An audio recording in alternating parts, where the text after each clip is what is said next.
Jenderal M. Yusuf dalam buku biografinya banyak bercerita tentang G30 SPKI, Soekarno dan Soeharto. Seperti apa ceritanya? Simak video ini sampai tuntas. Dalam buku biografinya, Jenderal M. Yusuf, Panglima para prajurit, yang disusun Atmaji Sumarkijo, Jenderal M. Yusuf bercerita, pada akhir bulan September tahun 1965 ada 6 delegasi yang diberangkatkan pemerintah Republik Indonesia ke Cina. Waperdam Hairul Saleh yang menjadi pemimpin delegasi DPR GR, mereka diundang untuk mengikuti perayaan Hari Nasional RRT yang jatuh pada tanggal 1 Oktober tahun 1965, lalu juga ada delegasi kedua yang dipimpin oleh Menteri Suryadi, misinya ekonomi. Dalam tim ini, Menteri Perindustrian Ringan Brigjen M. Yusuf ikut di dalamnya. Delegasi ketiga adalah siswa Sekolah Staf dan Komando AURI, Seskoau. Misi berikutnya adalah delegasi Lembaga Pertahanan Nasional, Lemhanas, yang dipimpin oleh Gubernurnya Maijen Wiluyo Puspoyudo dan rombongan Persatuan Wartawan Indonesia, PWI, Pusat. Kemudian juga ada delegasi yang cukup besar dari Sentral Komite, CC, Partai Komunis Indonesia yang dipimpin oleh Yusuf Ajitorop Simanjuntak. Selain itu ada delegasi yang terdiri dari para siswa Lembaga Pertahanan Nasional, Lemhanas, yang terakhir ini malah terbang ke Beijing dengan menggunakan pesawat C-130 Hercules milik AURI. Meskipun mereka mewakili kelompok atau faksi yang berbeda-beda, tetapi semuanya disambut dengan ramah oleh pemerintah RRC, karena pada waktu itu hubungan diplomatik antara Indonesia dan Cina sedang mesra-mesranya. Presiden Soekarno telah mengumumkan poros Jakarta Phnom Penh Beijing dan Pyongyang, suatu poros politik yang kental anti-Barat atau anti-Amerika serta sekutu-sekutunya.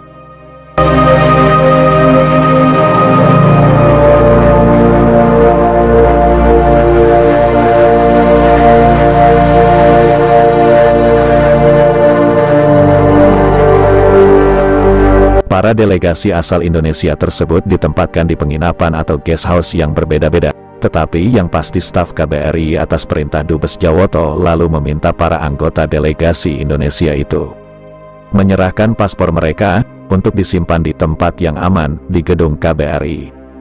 Hampir semua percaya dan menyerahkan paspor mereka, tetapi ada sejumlah kecil yang tidak mau menyerahkan paspor dengan alasan yang berbeda-beda. Setelah peristiwa yang terjadi di Indonesia pada tanggal 1 Oktober tahun 1965 pagi, para anggota delegasi CCPKI tidak pulang ke Indonesia.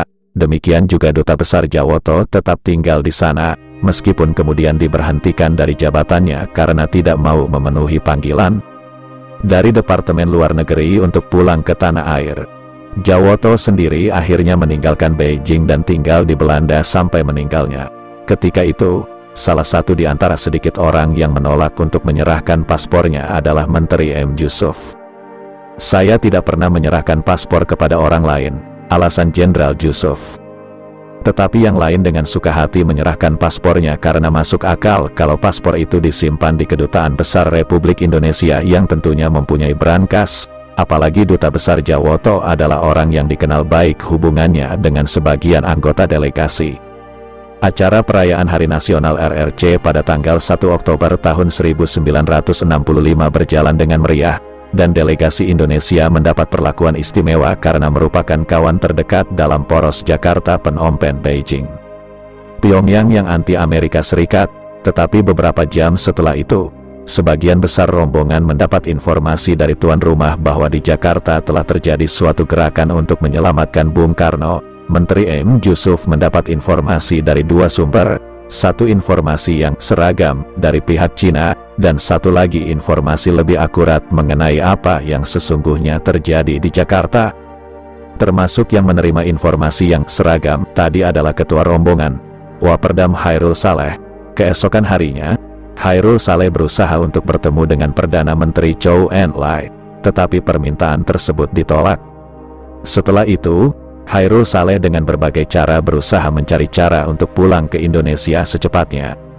Menurut Atmaji Sumarkijo dalam buku yang disusunnya, walaupun pada waktu itu Menteri Yusuf tidak mendengar perkembangan yang terjadi malam harinya di Jakarta, karena ada beda waktu 3 jam antara Jakarta dengan Beijing, tetapi pada malam itu pula, instingnya mengatakan bahwa ia harus pulang secepatnya ke Indonesia dengan cara apapun juga.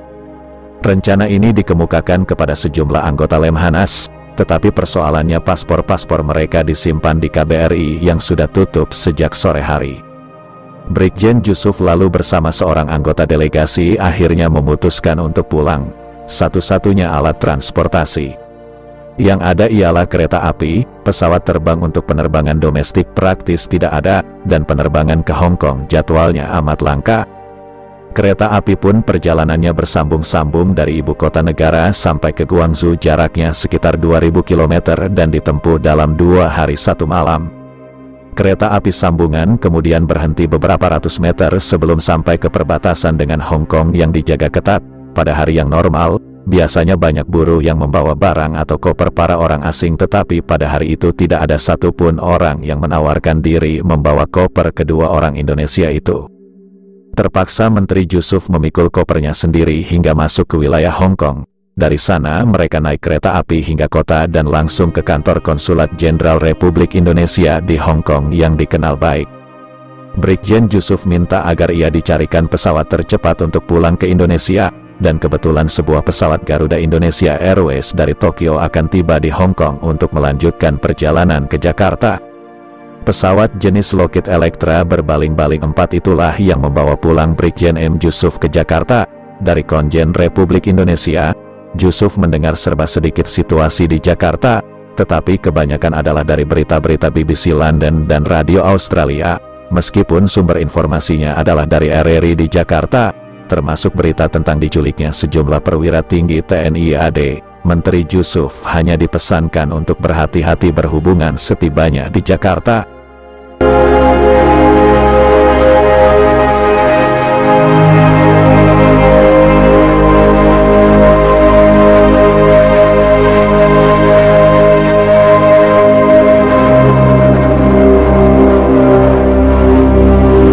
Tatkala mendarat di Bandara Internasional Kemayoran, Jusuf langsung tanpa berganti pakaian menuju ke markas Komando Cadangan Strategis AD. Kostrad, di Jalan Merdeka Timur. Mengapa ke Kostrad dan bukan mencari Presiden Soekarno, mengingat ia adalah seorang menteri anggota Kabinet Dwikora? Saya pertama-tama adalah seorang anggota TNI, ujar Jusuf menjelaskan mengapa ia melapor kepada Panglima Kostrad Majen Soeharto. Karena Men Pangat gugur, maka yang menjabat sebagai perwira paling senior tentu adalah Panglima Kostrad. Saya ikut SOP militer itu, kata Jusuf lagi. Jenderal Jusuf kenal dengan Soeharto, karena mereka pernah sama-sama bertugas di Makassar pada 2 kesempatan yang berbeda. Pada kesempatan pertama, Kapten M. Jusuf adalah ajudan dari Letkol Alex Kawilarang, Panglima Teritorium 7, dan Letkol Soeharto adalah Komandan Brigade Garuda Mataram yang ditugaskan untuk menumpas pemberontakan Kenil di Makassar di bawah kendali Kawilarang. Kesempatan kedua adalah sewaktu Majen Soeharto menjabat Panglima Mandala Pembebasan Irian Barat yang berkedudukan di Makassar, sementara Kolonel M. Jusuf adalah Pangdam 14 Hasanuddin. Selain ke Kostrad, langkah penting Jusuf lainnya adalah menelpon istrinya Eli Jusuf yang ketika itu masih tinggal di Makassar, dan memberitahu bahwa ia sudah selamat tiba di Jakarta. Sebagai menteri yang baru sekitar 4 bulan menjabat, Jusuf mendapat rumah dinas di Jalan Senopati, Jakarta Selatan, tetapi karena secara resmi ia masih menjabat sebagai Pangdam 14 Hasanuddin, maka bila sempat ia terbang ke Makassar untuk mengontrol situasi di sana. Men Pangat Letjen Ahmad Yani memang menjanjikan adanya pejabat baru di Makassar, tetapi belum dilakukan sampai ia gugur pada tanggal 1 Oktober tahun 1965. Dari mulut Panglima Kostrad, barulah Brigjen M. Jusuf mendapat penjelasan detail mengenai situasi yang terjadi di Jakarta sejak tanggal 1 Oktober tahun 1965. Jenderal Jusuf langsung menyatakan kesediaan mendukung tindakan yang diambil oleh Majen Soeharto. Sejak pulang sampai beberapa bulan kemudian, Brigjen M. Jusuf menggunakan kembali seragam militernya. Setelah situasi semakin jelas, barulah ia secara pribadi melaporkan kedatangannya pulang ke Jakarta kepada Presiden Soekarno. Kesempatan itu didapat pada saat sebelum sidang kabinet yang diadakan pada tanggal 6 Oktober tahun 1965 di Istana Bogor. Menurut Atmaji Sumarkijo, Kepulangan ke Jakarta dalam waktu yang sangat cepat telah menguntungkan M. Yusuf, karena bisa segera mengetahui perkembangan sehingga ia bisa segera menentukan posisi politiknya. Seperti pada situasi ketika dahulu Permesta dibentuk di Makassar di tengah ketidakpastian dan M. Yusuf adalah orang yang pertama berani menentukan sikap, maka pada saat itu pula Yusuf sudah menentukan sikap mendukung tindakan-tindakan yang diambil oleh Panglima Kostrad. Tetapi di pihak lain ia merasa sedih karena teman dekat dan orang yang dihormatinya, Letjen Ahmad Yani, meninggal dalam kondisi yang sangat memilukan. Yusuf ingat, dalam kedudukannya yang masih merangkap sebagai Pangdam 14 Hasanuddin dan Menteri Perindustrian Ringan terakhir sekali di Makassar, ia menerima kedatangan Men Pangat yang melakukan kunjungan kerja ke Indonesia bagian timur pada bulan Juli tahun 1965.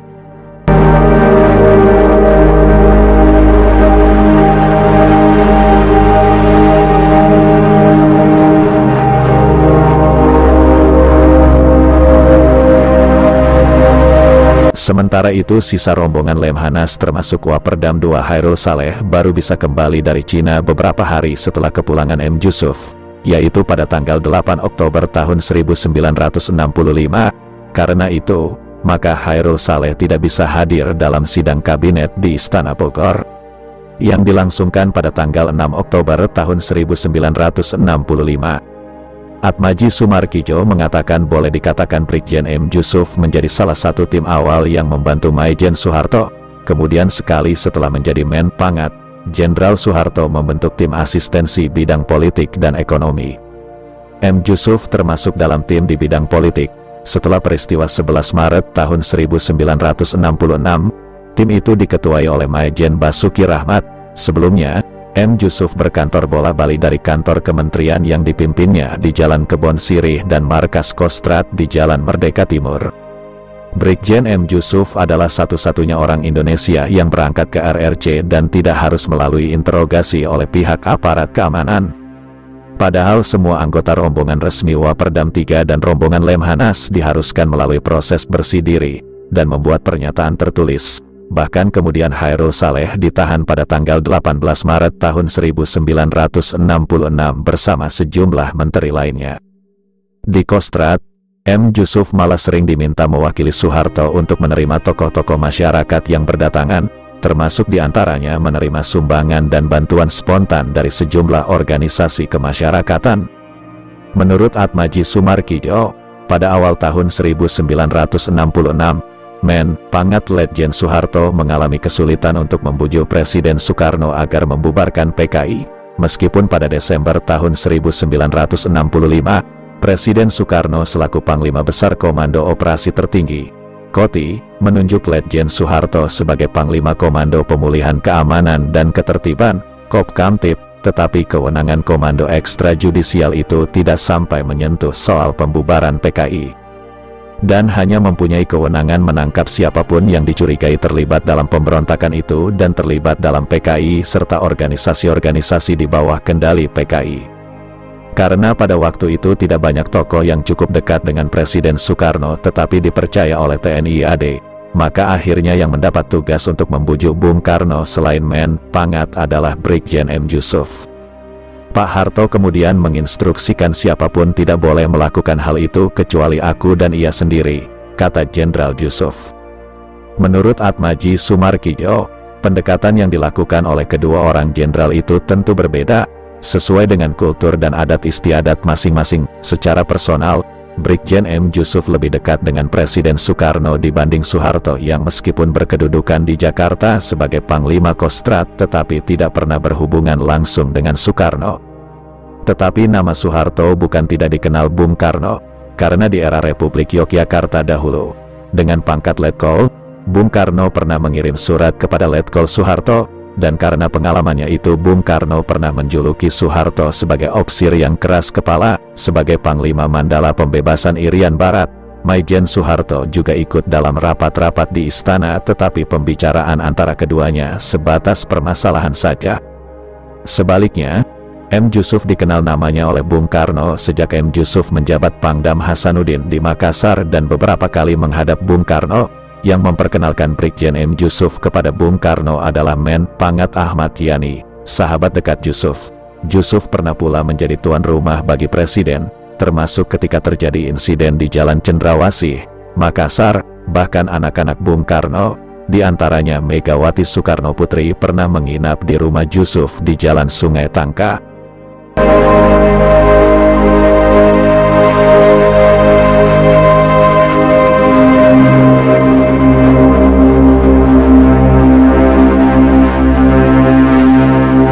Jenderal M. Yusuf kadang-kadang dipanggil di beranda belakang Istana Merdeka, di mana Bung Karno biasanya dengan hanya berkaus tanpa peci, dan menggunakan sandal, sarapan pagi dengan sejumlah teman dekat dan wartawan yang meliput istana. Bung Karno sendiri menyebut M. Yusuf sebagai "the Moy Bugisnis", meskipun sebagai presiden ia pernah marah karena Yusuf membekukan organisasi PKI di wilayahnya. Ketika melaporkan peristiwa penyergapan Andi Sele di Pinrang tahun 1964, Presiden Soekarno sampai memeluk Yusuf.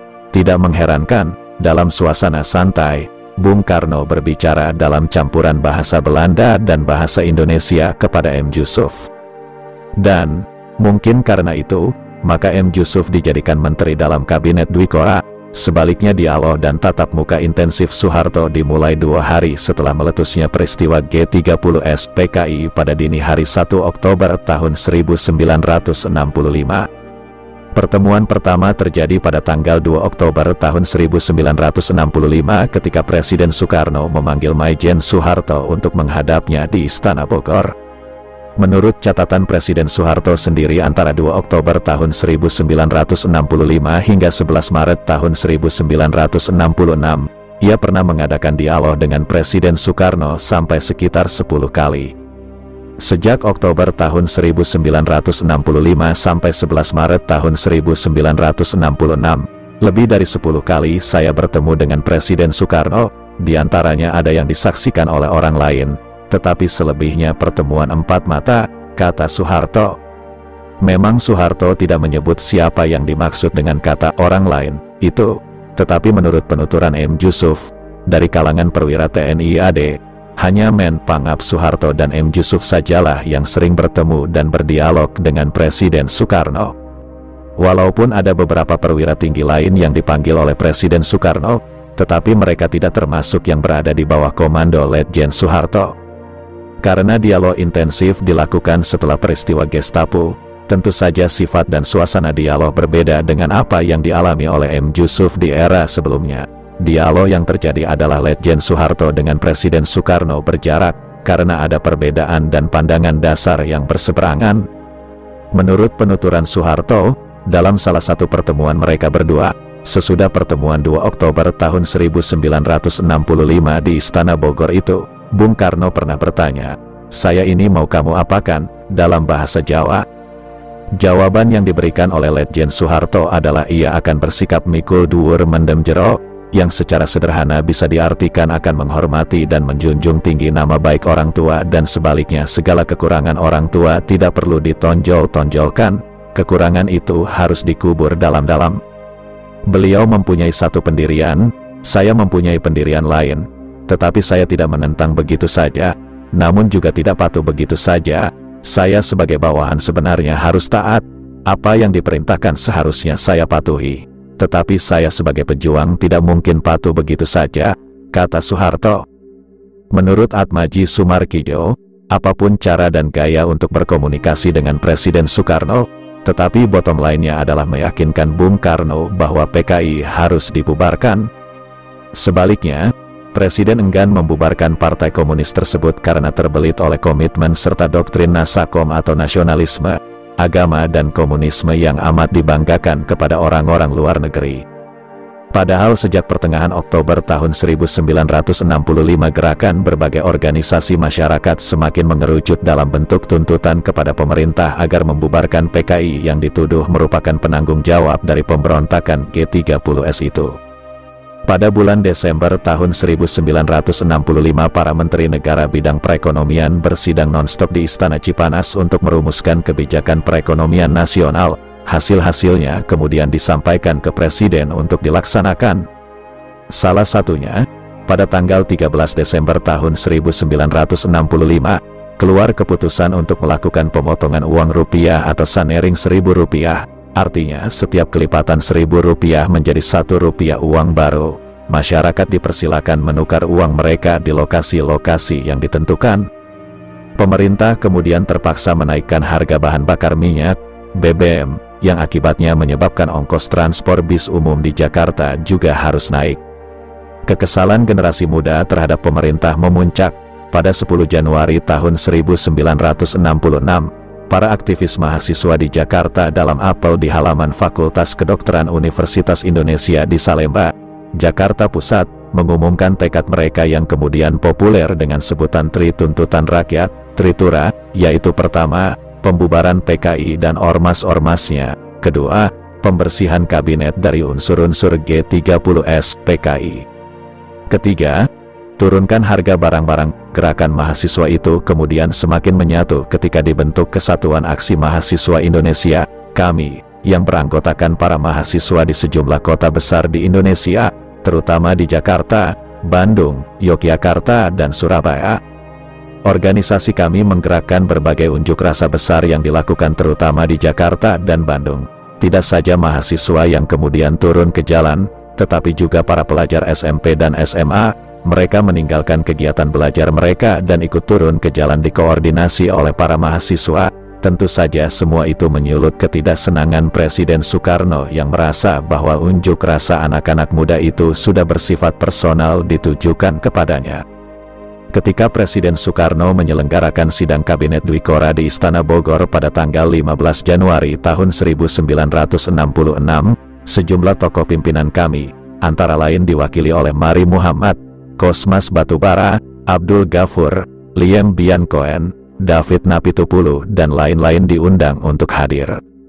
Sementara itu ratusan mahasiswa yang ikut datang ke Bogor menaiki berbagai jenis truk menunggu di pagar Istana Bogor sambil terus meneriakkan yel-yel di tengah hujan lebat yang turun. Suasana makin panas, sehingga akhirnya Men Pangat Letjen Soeharto, Men Pangal Laksamana R.E. Martadinata dan Men Pangak Komisaris Jenderal Sucipto Yudodiharjo harus keluar dari sidang dan menemui para mahasiswa di pagar istana untuk menenangkan mereka. Pada tanggal 18 Januari tahun 1966, delegasi KAMI Pusat di bawah pimpinan Zamroni menghadap Presiden Soekarno. Anggota delegasi terdiri dari Kosmas Batubara, David Napitupulu, Abersen Marle Sihaloho, Liem Bian Coen, Joni Sunaria, Tommy Wangke, JMV Suwarto, Firdaus Wajidi dan Abdul Ghafur. Tetapi hasil pertemuan tidak memuaskan para mahasiswa, karena Bung Karno malah mengecam keras demonstrasi mereka.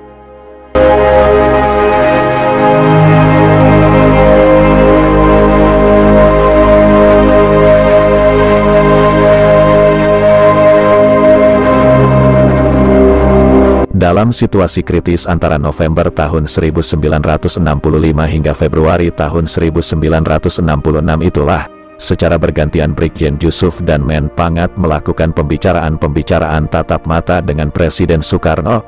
Waktu dan tempatnya tidak tentu. Pernah secara kebetulan Bung Karno hendak ke rumah istri ketiga, Ratna Sari Dewi, yang terletak di Jalan Gatot Subroto, dan Men Pangat Jenderal Soeharto serta Brigjen M. Jusuf diajak serta. Mereka bertiga duduk di kursi di belakang.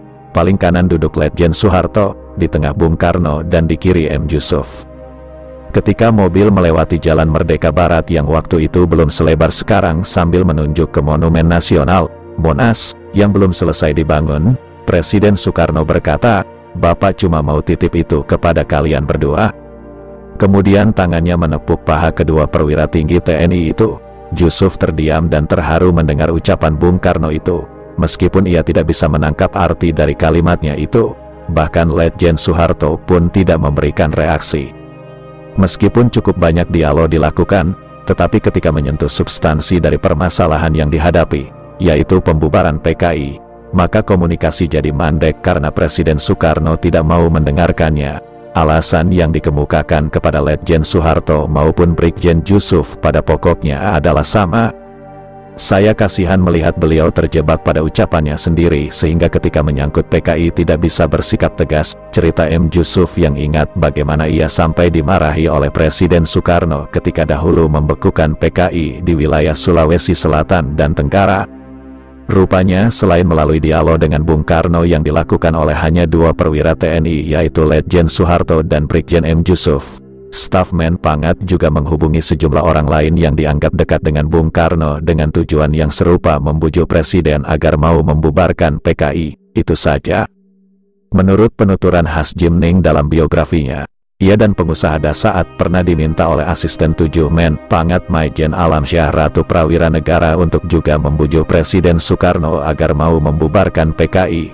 Kedua pengusaha pribumi itu memang dikenal dekat dengan Bung Karno, dan permintaan kepada kedua orang itu jelas adalah sepengetahuan Letjen Soeharto. Terbukti ketika keduanya setuju untuk menghadap Presiden di Istana Bogor, Maijen Alamsyah meminta waktu untuk melaporkan hal itu kepada Letjen Soeharto yang sudah menunggu hasil perundingan itu di rumah Jenderal Yani. Keduanya kemudian mendapat surat perintah yang ditandatangani sendiri oleh Men Pangap Letjen Soeharto yang menyatakan bahwa mereka adalah penghubung antara Presiden Soekarno dan Men Pangat. Menurut Has Jim Ning lagi, keduanya berhasil bertemu dengan Presiden Soekarno pada 10 Maret tahun 1966 di Istana Bogor.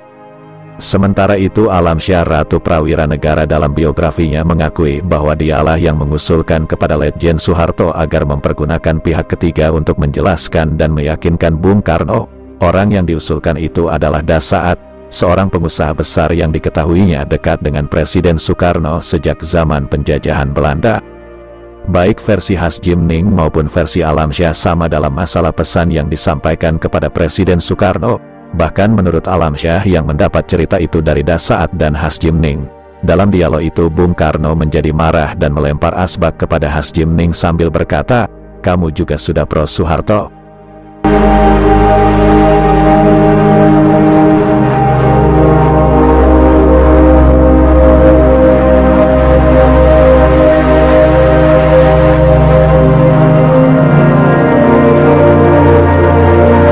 Menurut penuturan M. Yusuf, bertahun-tahun setelah itu, Has Jim Ning pernah menceritakan pertemuannya dengan Bung Karno itu kepada M. Yusuf, dan Yusuf juga baru tahu bahwa sebelum peristiwa bersejarah tanggal 11 Maret tahun 1966, sudah ada pula yang berani berbicara langsung kepada Presiden. Hanya Yusuf tidak mau memberikan komentar terhadap cerita Has Jim Ning. Sebaliknya, mantan Kepala Staf Kostrad Kemal Idris mengajukan satu kalimat.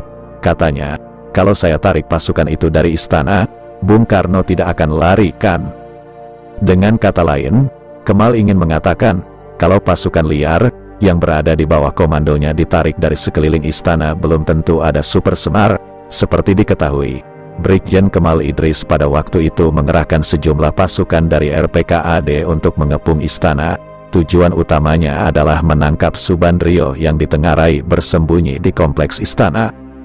Memang pasukan-pasukan itu mencopot identitas mereka sehingga tidak mengherankan Komandan Cakrabirawa Brigjen Sabur melaporkannya sebagai pasukan tidak dikenal kepada Bung Karno. Menurut Atmaji Sumarkijo, sebetulnya banyak faktor yang terjadi sebelum tanggal 11 Maret tahun 1966 yang semua menjadikan semacam tekanan yang berfokus kepada Presiden Soekarno. Puncak dari tekanan itu datang dari ketiga jenderal.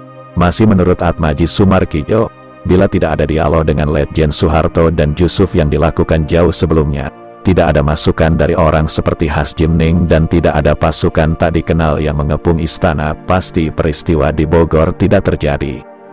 Tetapi tanpa inisiatif dari M. Yusuf dan Basuki Rahmat, kemudian ditambah lagi Amir Mahmud, jalan sejarah mungkin juga akan lain. Jenderal Alamsyah dalam biografinya juga menceritakan percakapannya dengan Letjen Soeharto bahwa Soeharto akhirnya tidak mau lagi membicarakan solusi kemelut politik di tanah air dengan Presiden Soekarno karena jawaban-jawaban yang diberikan oleh Bung Karno selalu sama. Dalam pengertian Alamsyah, Soeharto sudah putus asa berbicara dengan Presiden. Karena itulah, ia mengusulkan digunakan seorang non-ABRI yang dekat dengan Bung Karno. Menurut cerita Yusuf, ia justru yakin kalau kepada Presiden Soekarno secara terus-menerus diberikan pengertian, maka Presiden Soekarno akan bisa menerima juga. Masalahnya, kapan beliau bisa menerimanya? Saya waktu itu tidak bisa meramalkan, ujar Jusuf.